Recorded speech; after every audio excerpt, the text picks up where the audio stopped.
আল্লাহর কালামের চাইতে দামি কালাম আর আছে? আল্লাহর কথার চেয়ে দামি কথা আছে? কোরআন মাজিদ আল্লাহ রাব্বুল আলামিন বলেছেন, ওয়াইদা কুরিআল কুরআনু ফাসতামিউ লাহু ওয়া আনসিতু লাআল্লাকুম তুরহামুন। আমার কোরআন যখন তেলাওয়াত করা হয়, ওয়াইদা কুরিআল কুরআন, কোরআন যখন তিলাওয়াত করা হয়, ফাসতামিউ লাহু, গভীর মনোযোগ সহকারে তা শুনতে হবে, ও আনসিতু, এবং চুপ থাকতে হবে, কথা বলা যাবে না, বেয়াদবি করা যাবে না, লাআল্লাকুম তুরহামুন। যদি এই দুইটা শর্ত তোমরা পূর্ণ করতে পারো, এক হচ্ছে কোরআন মনোযোগ সহকারে শুনবে আর চুপ থাকবে, তাহলে আল্লাহ পাকের ওয়াদা, আল্লাহ বলছেন লাআল্লাকুম তুরহামুন, অবশ্যই তোমাদেরকে রহমত প্রদান করা হবে। আমরা আল্লাহ রহমত পেতে চাই না? কারা কারা চান? দুহাত দেখতে চায়। আল্লাহ রাব্বুল আলামিন আল্লাহ রহমত দিয়ে আমাদের জীবনকে ধন্য করে, জোরে কোন আমিন। হাত নামান। ভাইরা, আল্লাহ রাব্বুল আলামিন সব সময় তার ক্ষমার দিকে আমাদেরকে আহ্বান করেন, মাগফিরাতের দিকে আহ্বান করেন, তাওবার দিকে আমাদেরকে আহ্বান করেন। কিন্তু শয়তান আমাদেরকে সব সময় জাহান্নামের পথে আহ্বান করে, ঠিক কিনা বলেন? আল্লাহ ডাকেন জান্নাতের দিকে, শয়তান ডাকে কোন দিকে? জাহান্নামের দিকে। আমরা কি আল্লাহ ডাকে সাড়া দেব নাকি শয়তানের ডাকে? আমি মহাগ্রন্থ আল কোরআন থেকে আমার খুতবার মধ্যে সূরা আলে ইমরান থেকে সংক্ষিপ্ত পরিসরে দুটো আয়াতে কারিমা তেলাওয়াত করেছি। আল্লাহ রাব্বুল আলামিন আয়াতের মধ্যে আমাদেরকে আহ্বান জানিয়েছেন তার জান্নাতের দিকে, আহ্বান করেছেন তার ক্ষমার দিকে। দেখুন, এখানে স্টেজে আমি এবং আমার সামনে আপনারা শ্রোতারা যারা বসে আছেন, মাইকের আওয়াজ বাহিরে যাচ্ছে, মা বোনেরা আমাদের বক্তব্য শুনতে পাচ্ছেন। আদম সন্তান আমরা এই পৃথিবীতে যারা আছি, একমাত্র নবী রসুলগণ ছাড়া আমরা সকলেই গুনাহগার। কম বেশি গুনাহ আমাদের আমলনামায় আছে না নাই? যত বড় পীর হোক, যত বড় দরবেশ হোক, আমলনামার মধ্যে গুনাহ আছে না নাই? সেটা হোক কম হোক বেশি, সগীরা কিংবা কবিরা, জাকিরি কিংবা বাতিনি, ইচ্ছায় কিংবা অনিচ্ছায় আমাদের গুনাহ হয়ে যায়। আর এই গুনাহ হয়ে যাওয়াটা অস্বাভাবিক কিছুই নয়, বরং মুসলিম শরীফের হাদিসের মধ্যে এসেছে, নবী করিম সাল্লাল্লাহু আলাইহি সাল্লাম বলেছেন, আমি আল্লাহর কসম করে বলছি, তোমরা যদি কোনো প্রকার গুনার মধ্যে নিমজ্জিত না হতে, কোনো প্রকার গুনাহ তোমরা নাই করতে, তাহলে আল্লাহ তাআলা তোমাদেরকে মিটিয়ে দিয়ে এমন জাতি দুনিয়াতে আনতেন যেটা গুনাহ করত, গুনাহ করে আবার আল্লাহর কাছে তারা কান্নাকাটি করত। এর মানে হচ্ছে আল্লাহ রাব্বুল আলামিন তার বান্দার গুনাহ করার পরে রুনাজারি করা, কান্নাকাটি করা, তার দিকে ফিরে আসার আমলটাকে আল্লাহ পাক খুব পছন্দ করেন। এত বেশি আল্লাহ পাক পছন্দ করেন, কোরআন মাজিদ আল্লাহ পাক সূরা ফুরকানের মধ্যে দ্ব্যর্থহীন ভাষায় ঘোষণা করেছেন, ইল্লা মান তাবা ওয়া আমানা ওয়া আমিলা আমালান সালিহা ফাউলাইকা ইউবাদদিলুল্লাহু সাইয়্যাতিহিম হাসানাত ওয়া কানাল্লাহু গফুরার রহিমা। তবে যারা তওবা করে, ওয়া আমানা, ঈমান আনে, ওয়া আমিলা আমালান সালিহা, এরপরে তারা ভালো কাজ করে, এমন বান্দাদের জন্য বিগত জীবনে যত গুনাহ তাদের আমলনামার মধ্যে তারা করেছিল, আমলনামা থেকে যদি গুনাহগুলো মুছে ফেলা হয় তো আমলনামা নীল হয়ে যায়, নেকিও থাকে না, গুনাহও থাকে না। কিন্তু আমি আমার বান্দাদের 30 বছর, 40 বছর, 50 বছরের আমলনামাটাকে শূন্য বানিয়ে দেব না। ফাউলাইকা ইউবাদদিলুল্লাহু সাইয়্যাতিহিম হাসানাত, বরং তাদের অন্যায় কাজগুলাকে তওবা করার কারণে ওই গুনার জায়গায় যেখানে সে গুনাহ লেখা আছে, ওই জায়গার মধ্যে গুনার পরিবর্তে বান্দার নামে সওয়াব দ্বারা আমি ভরপুর করে দেব। ইউবাদদিলুল্লাহু সাইয়্যাতিহিম হাসানাত, আল্লাহ পাক তাদের হাসানাকে মানে গুনাহগুলাকে, সাইয়্যাতগুলাকে হাসানাত দিয়ে, উত্তম দিয়ে আল্লাহ পাক বদলাই দিবেন। জোরে কোন সুবহানাল্লাহ। আল্লাহ পাক বান্দাদের তওবা এত এত ভালোবাসেন। আল্লাহ বলছেন, সারিউ ইলা মাগফিরাতিম মির রাব্বিকুম, তোমরা তোমাদের রবের ক্ষমার দিকে প্রতিযোগিতামূলকভাবে ধাবিত হও। ওয়া জান্নাতিন, আর ক্ষমার অনিবার্য রেজাল্ট হচ্ছে তুমি ক্ষমা পাবে, মানে তুমি আল্লাহর জান্নাত পাবে। আমার এমন জান্নাত যার প্রশস্ততা আসমান জমিন সমতুল্য। চিৎকার দেখুন আল্লাহু আকবার।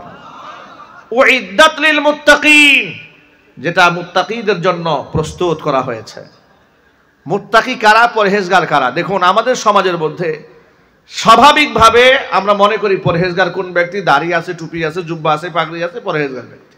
না, দাড়ি, টুপি, পাগড়ি, জুব্বা এতটুকুর মধ্যে পরহেজগারিতা সীমাবদ্ধ নয়, বরং মুত্তাকি ব্যক্তিদের বৈশিষ্ট্য আল্লাহ নিজে কয়েকটা গুণাবলীর মধ্যে সীমাবদ্ধ করেছেন। চিৎকার দিয়ে বলেন সুবহানাল্লাহ। মুত্তাকি হতে গেলে আপনাকে দু ধরনের গুণে গুণান্বিত হতে হবে। কয় ধরনের? দুই ধরনের গুণ। এক হচ্ছে আপনাকে নেক কাজ করতে হবে, আরেকটা হচ্ছে আপনাকে বদ কাজ থেকে নিজেকে বাঁচায় রাখতে হবে। নেক কাজ করতে হবে, খারাপ কাজ থেকে বেঁচে থাকতে হবে। যদি খারাপ কাজ হয়ে যায় এই জন্য অনুতপ্ত হতে হবে। দেখুন কোরআন মাজিদ আল্লাহ পাক ধারাবাহিকভাবে এই গুণগুলো ঠিক এই আয়াতের পরে আয়াতে কি সুন্দর করে বলেছেন। আল্লাহ পাক বলেন মুত্তাকি কারা, তাদের বৈশিষ্ট্য কি? আল্লাযীনা ইউনফিকুনা ফিস সাররাই ওয়াদ-দাররাই ওয়াল কাযিমিনাল গায়যা ওয়াল আফিনা আনিন নাস ওয়াল্লাহু ইউহিব্বুল মুহসিনিন। আল্লাযীনা ইউনফিকুনা ফিস সাররাই ওয়াদ-দাররাই, সচ্ছল অবস্থায় আমি আল্লাহর পথে তারা ব্যয় করে, অসচ্ছল অবস্থায়ও দান করে। সচ্ছল অবস্থায় দান করা, আল্লাহর পথে ব্যয় করা সহজ, কিন্তু অসচ্ছল অবস্থায় আল্লাহর পথে দান করা কিন্তু সহজ কাজ নয়। নিজেদের মধ্যে নিজের পকেটে যখন টাকা থাকে না, সংসারে টানাপোড়া থাকে, ওই সময় কি মানুষকে সাহায্য করতে মনে চায়? আর ওই সাহায্য করার কাজটা কি সহজ কাজ? বিরাট কঠিন কাজ। দেখুন নবী করিম সাল্লাল্লাহু আলাইহি ওয়াসাল্লাম সাহাবায়ে কেরামের কাছ থেকে কখনো প্রকাশ্যে দান গ্রহণ করতেন, কখনো গোপনে দান গ্রহণ করতেন। বিশেষ করে জিহাদের ময়দানে যখন নবী করিম সাল্লাল্লাহু আলাইহি ওয়াসাল্লাম বড় কোনো সফরে বের হতেন, সাহাবায়ে কেরামের কাছ থেকে, উপস্থিত সাহাবীদের কাছ থেকে মুক্ত হস্তে পাবলিকলি প্রচার করে নবী করিম সাল্লাল্লাহু আলাইহি ওয়াসাল্লাম জিহাদের ময়দানে সামানা জোগাড় করতেন। তাবুক যুদ্ধে সাহাবায়ে কেরাম যাবেন, ওই জিহাদটা ছিল খুব কঠিন একটা জিহাদ। ওই জিহাদের পরিস্থিতি ছিল ভয়াবহ অবস্থা। সবেমাত্র খেজুর গাছে ফলগুলা পেকেছে, এর মানে তাদের ফসলের মৌসুম এসেছে। যেমন আমাদের বাংলাদেশের সিচুয়েশনে দেখেন, এদেশের মানুষ কৃষি কাজ করে, ক্ষেত খামার করে, ধানের চাষ করে, ইরি ধান করে, বোরো ধান করে। ধানের এক একটা মৌসুম আছে না ভাই? ধান ঘরে উঠাবার তো একটা মৌসুম থাকে। কিছু কিছু কৃষকের গোটা বছরের রিজিকের ফয়সালা এই ক্ষেত থেকে আল্লাহ পাক করে দেন, ঠিক কিনা বলেন? একবারে যে ফসলটা হয় এটা দিয়ে তার সংসার মোটামুটি চলে যায়। এখন ফসল ধরেন, ধান দিয়ে উদাহরণ দিই, ধানটা আপনার ক্ষেতে পেকেছে, আপনি এই ক্ষেতটা করতে গিয়ে মানুষের কাছ থেকে ধার করেছেন, কর্জ করেছেন, ঋণ নিয়েছেন, ওই আশায় নিয়েছেন যে ধান হবে, ধান বিক্রি করে তাদেরকে টাকাগুলো পরিশোধ করবেন, কিংবা আপনার সারাটা বছর চলে যাবে। আপনি এই নিয়তে ফসল ফলালেন, ঠিক এই মুহূর্তে ফসল কাটার আগ মুহূর্তে জিহাদের ডাক আসছে। মানে আপনি যদি এই মুহূর্তে জিহাদে চলে যান, আপনার ফসলটা কাটা হবে না। তা আপনি ক্ষতিগ্রস্ত হলেন কত দিক থেকে? একদিক থেকে আপনি ঋণের বোঝা মাথায়, এটা কেমনে পরিশোধ করবেন? এক। 2 নম্বর, আপনার সংসারকে আপনি কেমনে চালাবেন? 3 নম্বর, আপনার ক্ষুধার যন্ত্রণা আপনি কি করে নিয়ন্ত্রণ করবেন? এতগুলা কঠিন চাপ মাথার মধ্যে এসেছে। এমনকি ওই জিহাদে যেতে হবে, জিহাদে যেতে গেলেও তো খরচের প্রয়োজন আছে, সেই টাকাটা আপনার কাছে নাই। ঠিক এই মুহূর্তে তাবুক যুদ্ধের মধ্যে ডাক এসেছে, এই জিহাদে ডাকে সাড়া দেওয়া এটা কি সহজ না কঠিন? এর জোর আওয়াজ বলেন ভাই, বিরাট কঠিন কাজ। সাহাবায়ে কেরাম রাদিয়াল্লাহু তাআলা আনহুম আজমাইন সকলে ডাকে সাড়া দিয়ে দিলেন। একমাত্র মুনাফিকরা বিভিন্ন অজুহাত দেখাইয়া, নিজের ছেলে অসুস্থ, মেয়ে অসুস্থ, বউ অসুস্থ, নিজে অসুস্থ, অজুহাত দেখিয়ে তারা জিহাদের ময়দানে যান নাই। এই জিহাদের ময়দানে যারা যান নাই তাদের তালিকার মধ্যে 3 জন বিশিষ্ট সাহাবীর নামও ছিল। কিন্তু সেই সাহাবীরা পরবর্তীতে, এটা অনেক লম্বা কিসাস, আমি সেই ঘটনা এখন বলবো না, এত বেশি লম্বা তওবা আর এমন ইখলাসপূর্ণ তওবা তারা করেছিলেন, কোরআন মাজিদে তাদের তওবা কবুলের ব্যাপারে সূরা তাওবার আল্লাহ পাক আয়াত নাযিল করে দিয়েছিলেন। এই যে জিহাদে যাওয়ার আগে নবী করিম সাল্লাল্লাহু আলাইহি ওয়াসাল্লাম সাহাবীদের কাছ থেকে টাকা কালেকশন করতেছিলেন।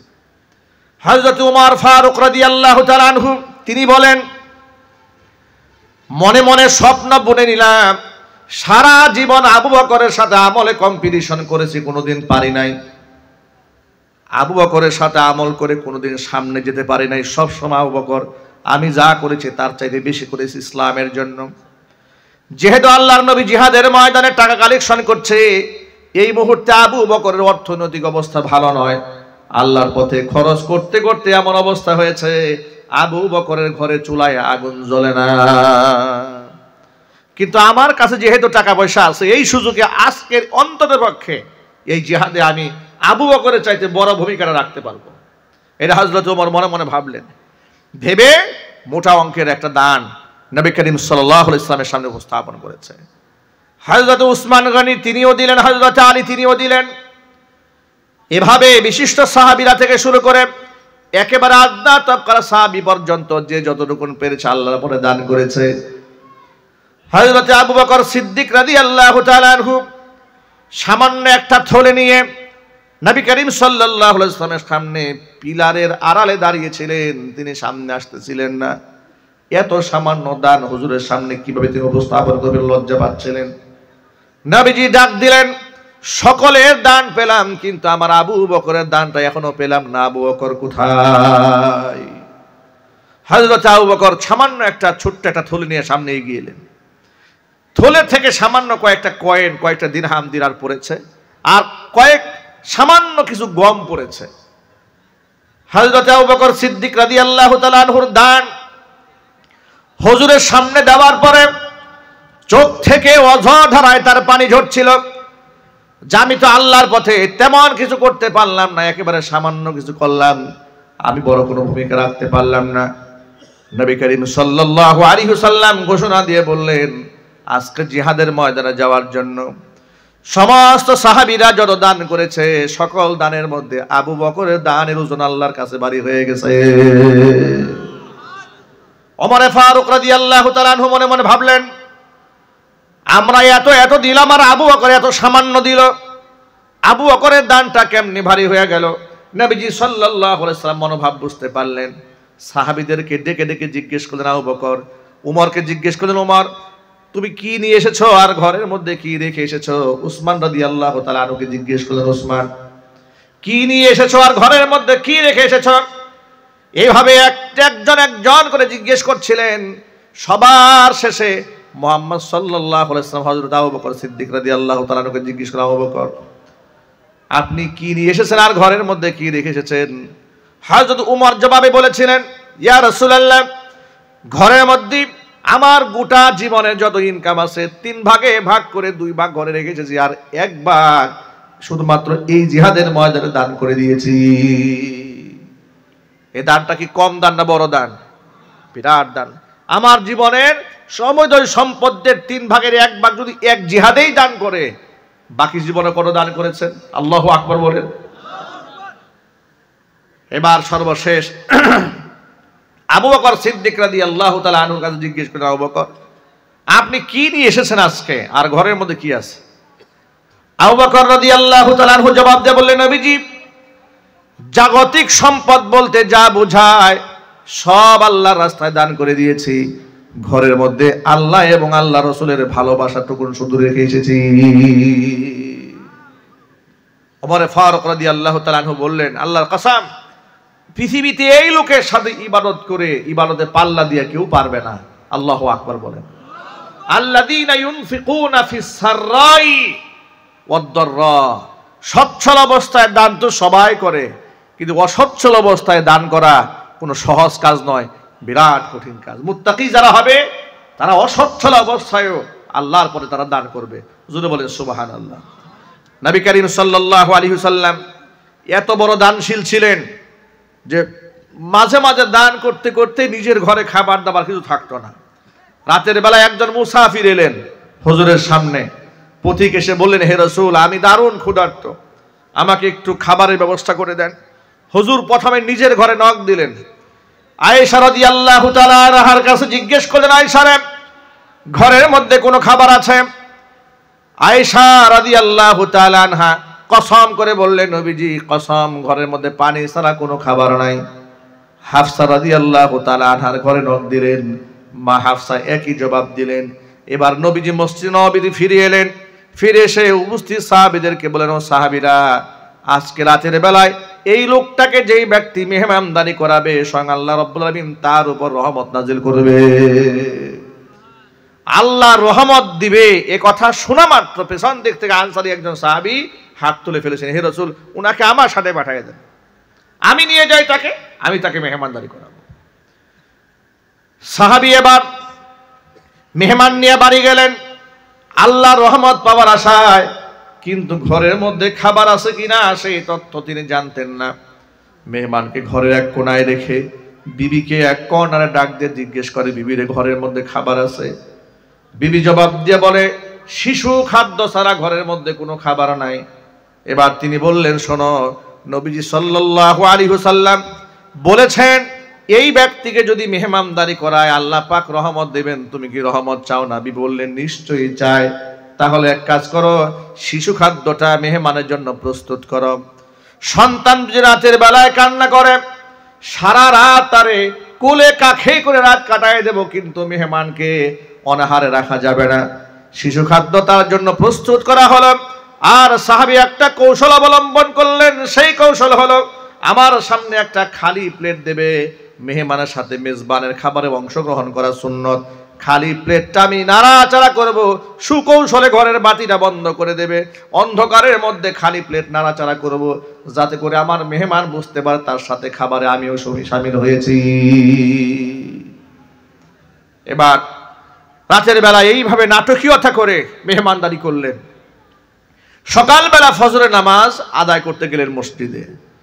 মসজিদে নববীতে সাহাবী যখন ফজরের নামাজ শেষ করেছেন, নবীজি সাল্লাল্লাহু আলাইহি সাল্লাম মুক্তাদিদের দিকে রুক করে বসেছেন। ইমাম সাহেবরা ফজরে আসরে মুসল্লিদের দিকে রুক করে বসে না ভাই এলাকায়? এটা মুহাম্মদ সাল্লাল্লাহু আলাইহি সাল্লামের সুন্নাহ। হুজুর সাহাবীদের দিকে মুখ করে বসেছেন। এমন সময় ওই সাহাবীর দিকে তাকিয়ে হাসতেছেন, হুজুর তাকে ইশারা করলেন, ডাকলেন, তিনি কাছে এলেন। আনার পরে আসার পরে তিনি বললেন, হে সাহাবী শোনো, গত রজনীতে তুমি এবং তোমার স্ত্রী মিলে মেহমানের সাথে যে আচরণ করেছো, জিবরাইল আলাইহিস সালাতু ওয়াস সালামকে পাঠিয়ে আল্লাহ পাক সব তথ্য আমাকে জানিয়ে দিয়েছেন।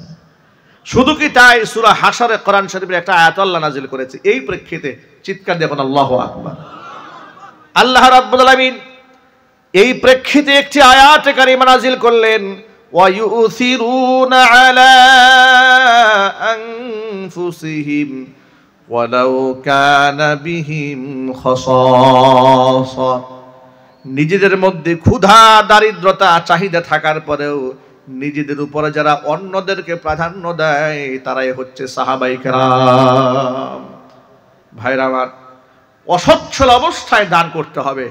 সচ্ছল অবস্থায় আমরা আল্লাহর পরে দান করব, অসচ্ছল অবস্থায় দান করব, এটা মুত্তাকিদের বৈশিষ্ট্য। বলেছেন কে? আল্লাহ নামটা একটু জোরে বলেন। এই কথা যেন মনে থাকে। এক নম্বর, আল্লাযীনা ইউনফিকুনা ফিস সাররাই ওয়াদ দাররা। 3 নাম্বার গুণ হচ্ছে ওয়াল কাযিমিনাল গায়জ। রাগকে যারা কন্ট্রোল করে, মুত্তাকিরা রাগ কি করবে? নিয়ন্ত্রণ করবে। জোরে বলেন সুবহানাল্লাহ। এই ক্ষেত্রে সুন্নাহ পদ্ধতি কয়েকটা বলে দেই। আপনারা হয়তো প্রশ্ন করতে পারেন যে মুহাম্মদ সাল্লাল্লাহু আলাইহি ওয়াসাল্লাম কখনো রাগ হয়েছেন? সাহাবায়ে কেরাম কখনো রাগ হয়েছেন?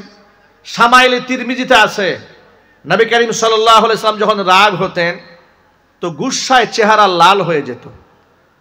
ওয়াহমাররাত ওয়াজহু, চেহারা এমন লাল হতো, সাহাবায়ে কেরাম বলেছেন মনে হতো যে আনারের রস তার মুখের মধ্যে ছিটিয়ে রাখা হয়েছে। প্রশ্ন হলো, আল্লাহর নবীও তো রাগ হয়েছেন, উমরও তো রাগ হয়েছেন, উসমানও রাগ হয়েছেন, আলীও রাগ হয়েছেন, তা আল্লাহ পাক যে বললেন ওয়াল কাযিমিনাল গায়জ, রাগকে কন্ট্রোল করতে হবে। এই রাগ কন্ট্রোল করার উদ্দেশ্য হচ্ছে, অর্থ হচ্ছে যে আপনাকে অন্যায় রাগ, অহেতুক রাগ, ব্যক্তি স্বার্থে রাগ আপনাকে নিয়ন্ত্রণ করতে হবে। আমার আল হুব্বু ফিল্লাহ ওয়াল বুগযু ফিল্লাহ, আমার ক্রোধ সৃষ্টি হবে আল্লাহর জন্য, আবার কারো প্রতি যদি ঘৃণা সৃষ্টি হয় সেই ঘৃণা হবে আল্লাহর জন্য। ভালোবাসাও যদি তৈরি হয় সেটা হবে আল্লাহর জন্য। ঠিক কিনা বলেন? এই যে গোটা বাংলাদেশের নাস্তিকদের প্রতি আমাদের ক্ষোভ আছে, কোরআনের সুন্নাহর বিরুদ্ধে যারা কথা বলে, আল্লাহর আইনের বিরুদ্ধে যারা কথা বলে, যারা এমন কথা বলে যে কোরআনের সাথে রাজনীতির কোনো সম্পর্ক নাই, এমন বক্তব্য, অহেতুক বক্তব্য যারা দেয়, তাদের প্রতি আমাদের একটা ঘৃণা সৃষ্টি হয়। এবং সেই ঘৃণাটা আল্লাহর কসম, এটা আমাদের ব্যক্তিগত স্বার্থে নয়, এটা আল্লাহর কোরআনের জন্যই ঘৃণা সৃষ্টি হয়। কথা ঠিক কিনা জোরে বলেন ভাই? ওয়াল কাযিমিনাল গাইজ, রাগকে নিয়ন্ত্রণ করবেন। এখন বলবেন হুজুর রাগ আবার কন্ট্রোল করব কেমনে? রাগ তো রাগের জায়গায় থাকে। মেজাজ যখন খারাপ হয়ে যায়, বাপও চেনে না, মা চেনে না, ছেলে সন্তান চেনে না, অকথ্য ভাষায় গালিগালাজ করে। এই রাগ নিয়ন্ত্রণের ব্যাপারে নবী করিম সাল্লাল্লাহু আলাইহি সাল্লাম কয়েকটা ট্রিটমেন্ট দিয়েছেন, চিকিৎসা দিয়েছেন। নবী করিম সাল্লাল্লাহু আলাইহি সাল্লামের চিকিৎসাগুলো মনে রাখবেন।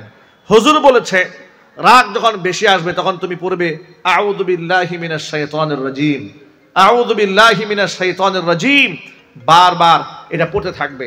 যে ব্যক্তি বারবার এটা পাঠ করবে তখন তার রাগ তার কন্ট্রোলে চলে আসবে। নবী করিম সাল্লাল্লাহু আলাইহি সাল্লাম এও বলেছেন যদি তোমার রাগ অতিমাত্রায় উঠে তখন তুমি দাঁড়িয়ে থাকো, তাহলে তুমি বসে পড়বে। বসা অবস্থায় রাগ হয়েছে তুমি শুয়ে পড়বে, এতেও তোমার রাগ ঠান্ডা হয় নাই, তুমি ঠান্ডা পানি দিয়ে ওযু করবে। যদি বলেন সুবহানাল্লাহ। ঠান্ডা পানি দিয়ে ওযু করবে, তোমার রাগ আল্লাহ পাক ঠান্ডা বানাই দিবেন। আর আরেকটা ট্রিটমেন্ট দিয়েছেন, মারাত্মক লেভেলে যখন রাগ আসবে হুজুর বলেছেন ফালিয়াসকুত, মেজাজ খারাপ হয়ে গেছে, ফালিয়াসকুত, সেজন্য চুপ হয়ে যায়, কোনো কথা বলবে না। কারণ রাগের মাথায় এখন যা বলবে সব ভুল বলবে। ঠিক কিনা বলেন? রাগের মাথায় মানুষ যা করে যা বলে, এজন্য পরবর্তীতে তাকে অনুতপ্ত হতে হয়, লজ্জিত হতে হয়, শরম পেতে হয়, তাকে মানুষের কাছে হাত জোর করে মাপ চাইতে হয়, সরি বলতে হয়। এত কিছু বলার দরকারটা কি? রাগ হয়েছে আপনি চুপ হয়ে যান, কারণ এই জবান এখন আপনার কন্ট্রোলে নাই। এটা যা বের হবে বেফাস কথা বের হয়ে যেতে পারে, মানুষের মনে আঘাত হয়ে যেতে পারে, এমন কথা হতে পারে, আপনি চুপ হয়ে যান। এগুলো হচ্ছে নবী করিম সাল্লাল্লাহু আলাইহি ওয়াসাল্লামের ট্রিটমেন্ট রাগ থামাবার জন্য। পয়েন্টগুলো মনে রাখবেন। 1 নাম্বার, রাগ উঠেছে আপনি আউযু বিল্লাহি মিনাশ শাইতানির রাজিম পড়বেন। নাম্বার 2, রাগ উঠেছে, দাঁড়িয়ে আছেন বসে যান, বসে আছেন শুয়ে পড়ুন। রাগ ঠান্ডা হয় নাই, ঠান্ডা পানি দিয়ে ওযু করেন। 3 নাম্বার। 4 নাম্বার, এতেও কাজ হয় নাই, আপনি চুপ হয়ে যান, একদম সাইলেন্ট, কোনো কথা বলবেন না রাগের সময়। এক সময় দেখবেন আপনার মাথা ঠান্ডা করে দিয়েছেন কে? আপনাকে আর অনুতপ্ত হতে হবে না, লজ্জিত হতে হবে না। এছাড়া আপনি রাগের মাথায় যা সিদ্ধান্ত নেবেন সব ভুল সিদ্ধান্ত নেবেন। এই দেশে যত তালাকের ঘটনা ঘটে, স্বামী কর্তৃক স্ত্রীকে যত তালাক প্রদানের ঘটনা ঘটে, এর অধিকাংশই রাগের মাথায় হয়। ঠিক কিনা বলেন? রাগের মাথায় বউকে তালাক দিয়েই মুফতি সাহেবের কাছে দৌড়ানো শুরু করে, হুজুর বিরাট সর্বনাশ হয়ে গেছে, একদম সর্বনাশ করে ফেলেছি, বউরে তালাক দিয়ে ফেলেছি। জিজ্ঞেস করি ভাই কয় তালাক দিয়েছেন? কয় দেওয়ার সময় তো অনেকগুলা দিছি। কতগুলা দিয়েছেন? কয় বলেছি যে তোকে দিলাম 1 তালাক, 2 তালাক, 3 তালাক, তোর মারে তালাক দিলাম, তোর বাপরে তালাক দিলাম, তোর 14 গোষ্ঠী সহ তালাক দিয়ে দিলাম, সব তালাক দিয়ে দিছে। রাগ, গুসা। আমার খুব ঘনিষ্ঠ কাছের একজন ব্যক্তি একদিন খুব রেগে আমার কাছে আসছেন, এসে বলে হুজুর আমি তো আমার বউরে না রাখার সিদ্ধান্ত গ্রহণ করেছি। আমি বললাম কেন, হঠাৎ করে এত ক্ষিপ্ত আপনি হয়ে গেলেন? 3টা সন্তান আছে তার, এই 3 সন্তানের মধ্যে 2 ছেলে 1 মেয়ে। ছোট্ট একটা, মানে 3য় নাম্বার তার একটা মেয়ে আছে, ছোট্ট বাচ্চা, বয়স তখন 5-6 মাস আনুমানিক। আমি জানি সে আমাকে বললো বউ আমি রাখবো না। আমি বললাম এভাবে রাগ না হয়ে সবর করেন, মাথা ঠান্ডা করেন, বউকে তালাক দেওয়ার কোনো দরকার নাই, বরং আপনি কোরআনী প্রেসক্রিপশন গ্রহণ করেন, বউকে কিছুদিন ঝুলায় রাখেন, স্বামীর আদর কদর বুঝতে শেখান। কোরআন মাজিদের মধ্যে আল্লাহ রাব্বুল আলামিন সমস্ত পুরুষদেরকে, স্বামীদেরকে 3টা পলিসি অবলম্বন করার কথা বলেছেন। বউ যদি সীমা লঙ্ঘন করে, কয়টা পলিসি? 3টা আঙ্গুল উঁচা করেন তো সবাই, আরো ভালো করে উঁচা করেন, মাশাআল্লাহ, হাত নামান। এর মধ্যে 1 নাম্বার পলিসি হচ্ছে ফাইজুহুন্না। আপনি যখন ওয়াল্লাতি তাখাফুনা নুশুজাহুন্না ফাইজুহুন্না ওয়াহজুরুহুন্না ফিল মাদাজি' ওয়াদরিবুহুন্না ওয়ালা তাবগু আলাইহিন্না সাবিলা। তিনটা পন্থা অবলম্বন করবেন। সূরা নিসার মধ্যে আল্লাহ বলছেন, ওয়াল্লাতি তাখাফুনা নুশুজাহুন্না, যে সমস্ত স্ত্রীদের সীমা লঙ্ঘনের ব্যাপারে তোমরা আশঙ্কা করো, বেয়ারা হয়ে যাচ্ছে, কথা শোনে না, আজে বাজে কথাবার্তা বলে, স্বামীকে অশ্রদ্ধা করে, গালিগালাজ করে, সীমা লঙ্ঘন করে, স্বামীর ওয়ার্ডার ছাড়া বাহিরে চলে যায়, ইত্যাদি ইত্যাদি যদি হয়, তিনটা পন্থা অবলম্বন করার নির্দেশ কে দিয়েছে জোরে বলেন তো ভাই? কোন সূরায় দিয়েছেন? সূরাতুন নিসার মধ্যে দান করেছেন। কোন সূরায় জোরে বলুন? সূরা নিসায় দিয়েছেন। দেখুন, মিজাজ খারাপ হয়ে গেছে, এই মুহূর্তে রাগে এই তোকে তালাক দিয়ে দিলাম, 2 তালাক 3 তালাক 14 খুশি তালাক দিয়ে বলবেন না। আপনি লজ্জিত হবেন, আপনি একসময় আফসোস করবেন, আপনি কান্নাকাটি করবেন। 1 নাম্বার পলিসি হচ্ছে ফাইজুহুন্না, আপনি এদেরকে ওয়াজ করেন, আপনি বক্তা হয়ে যাবেন।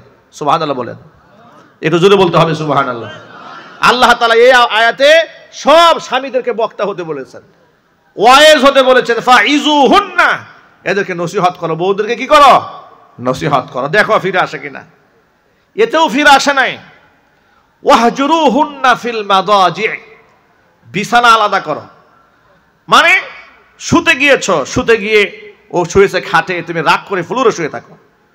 ও পূর্ব দিকে ঘুরে শুয়ে আছে, তুমি গুসা করে পশ্চিম দিকে ঘুরে শুয়ে থাকো। খবরদার, কিন্তু ঘর আলাদা করবে না, রুম আলাদা করবে না, বিছানা আলাদা করার কথা বলেছেন। ওয়াহজুরুহুন্না ফিল মাদাজি, আপনাকে বিছানা আলাদা হতে হবে, কিন্তু আপনাকে অবশ্যই অবশ্যই বাড়ি ছাড়া যাবে না। বউকে একা বাড়িতে রেখে আপনি চলে গেছেন আরেক দেশে, এরকম করা যাবে না, তাহলে শয়তান সুযোগ নিয়ে ফেলবে এখানে। এই জন্য এটা হচ্ছে 2 নাম্বার পলিসি। বউ কথা না শুনলে 2 নাম্বার পলিসি হচ্ছে বিছানা আলাদা করে দিবেন, 2 নাম্বার। 3 নাম্বার হচ্ছে ওয়াদরিবুহুন্না, এদেরকে সামান্য প্রহার করবেন, মৃদু প্রহার। মুফাসসিরিনে কেরামরা প্রহারের যে ব্যাখ্যা দিয়েছেন, এই প্রহারকে তো প্রহার বলাই মুশকিল। মুফাসসিরিনে কেরামরা লিখেছেন, হাদিস থেকে পাওয়া যায়, এই 1 মুঠো পর্যন্ত, জিরাউন, এই 1 জিরা পর্যন্ত একটা নরম কাপড়ের মতো কাপড় দিয়ে, লাঠি দিয়া কাপড়ের মতো নরম কাপড় দিয়ে তার গায়ে আঘাত করবেন। তো কি গুড়ার ডিমটা হবে বলেন তো ভাই? এর মানে হচ্ছে এই আঘাতটা তাকে তাজিব করা নয়, তাকে তাজির করা নয়, তা আদিব। এখানে তাকে শাস্তি দেওয়া উদ্দেশ্য নয়, তাকে ক্ষতবিক্ষত করা উদ্দেশ্য নয়, তাকে শাস্তি প্রদান করা, শারীরিক টর্চার করা উদ্দেশ্য নয়। আল্লাহর উদ্দেশ্য হচ্ছে তাকে ব্যক্তিত্বে আঘাত করে তাকে ভদ্রতা শেখানো। চিৎকার দেখুন আল্লাহু আকবার। তা আদিব, আপনি তাকে আদব শেখাবেন। সেই জন্য এতটুকুন আঘাতে নিজের উপর এতটা টর্চার মনে করে যে উনি আমাকে গায়ে হাত তুলেছেন, লজ্জা বোধ করে। এতেও যার শরম না হয়, এতেও যার লজ্জা না হয়, কোনো পলিসিতেই কাজ আসতেছে না।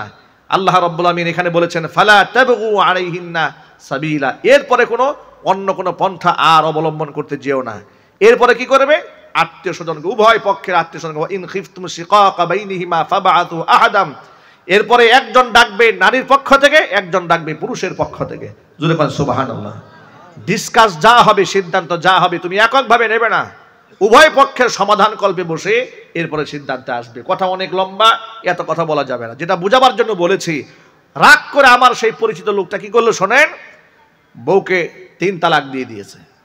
আমার কাছে এসেছে, এসে বলল, হুজুর একদম ক্লিয়ার করে দিয়ে আসছে। আমি বললাম, কি ক্লিয়ার করছেন? বউকে তালাক দিয়েছে। কয় তালাক দিয়েছেন? কয় 3 তালাক দিয়ে দিয়েছে।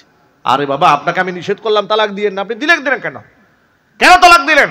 আপনি তো প্রস্তাবের করে, না না, প্রস্তাবের কোনো প্রশ্নই আসে না। আমি বললাম, আপনার ঘরে ছোট্ট বাচ্চা আছে না? কয় আছে। আমি বুঝে শুনে তালাক দিয়েছি, আমি 3 বছর ধৈর্য ধরেছি।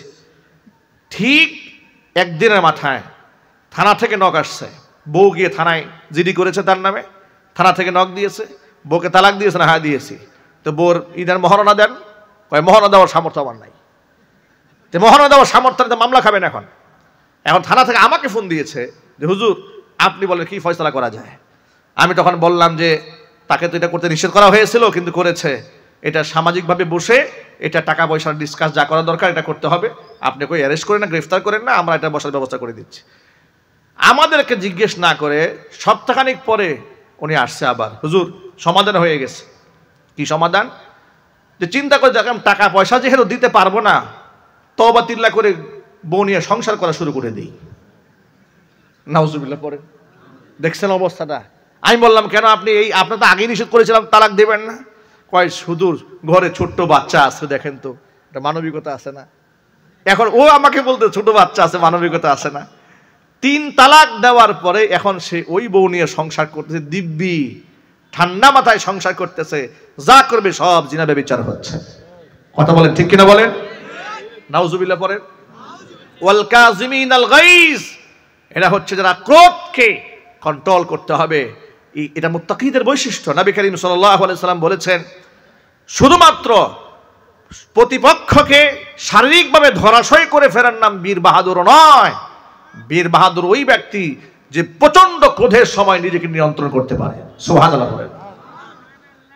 ওয়াল আফিনা আনিন নাস, যারা মানুষদেরকে ক্ষমা করে দেয়, এটা হচ্ছে মুত্তাকিদের অন্যতম বৈশিষ্ট্য। মানুষদেরকে ক্ষমা করে দেবেন। একজন সাহাবীকে রাসূল ডাকলেন, ও সাহাবীরে, কি আমল তোমার, কি আমল তোমার? সাহাবী বললেন, নবীজি কিছুই আমল করি না, রাতের বেলায় যখন ঘুমাতে যায় শোয়ার সময় আল্লাহকে বলি, রব্বুল আলামিন সারাদিন যত মানুষ আমার আঘাত দিয়েছে সমস্ত মানুষকে আমি আল্লাহ তোমার খুশির জন্য মাফ করে দিলাম। নবী করিম সাল্লাল্লাহু আলাইহি সাল্লাম তার কাছ থেকে স্টেটমেন্ট নিলেন। সাহাবী চলে যাচ্ছে, পেছন দিক থেকে উপস্থিত সাহাবীদেরকে বললেন, শোনো, কারো যদি জান্নাতে মানুষ দেখতে মনে চায় সেজন্য ওই লোকের দিকে তাকিয়ে থাকে।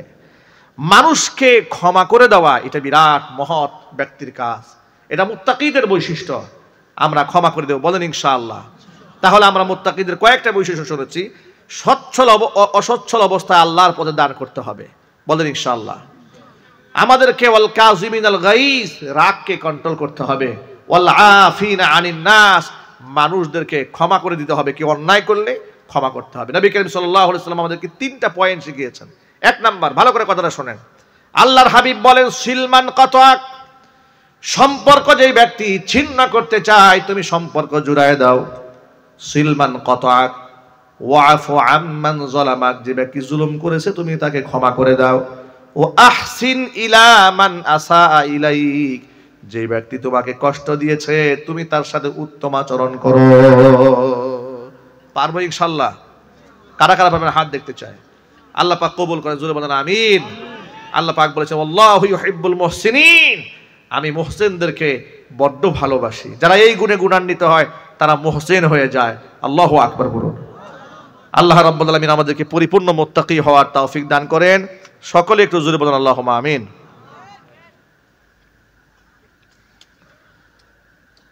প্রিয় ভাইরা, যেহেতু পূর্ব দেলোয়া কেন্দ্রীয় জামে মসজিদের উন্নতি কল্পে মাহফিল, আপনারা যদি আল্লাহর খুশির জন্য মসজিদের উন্নয়ন কল্পে কিছু দান করেন তাহলে এই মসজিদের উন্নতি হবে, তাদের যে মূল উদ্দেশ্য সেটা সাকসেস হবে ইনশাআল্লাহ। আমি সকলের প্রতি আহ্বান জানাচ্ছি, যদি কোনো ভাই আপনারা দানের মধ্যে শামিল হতে চান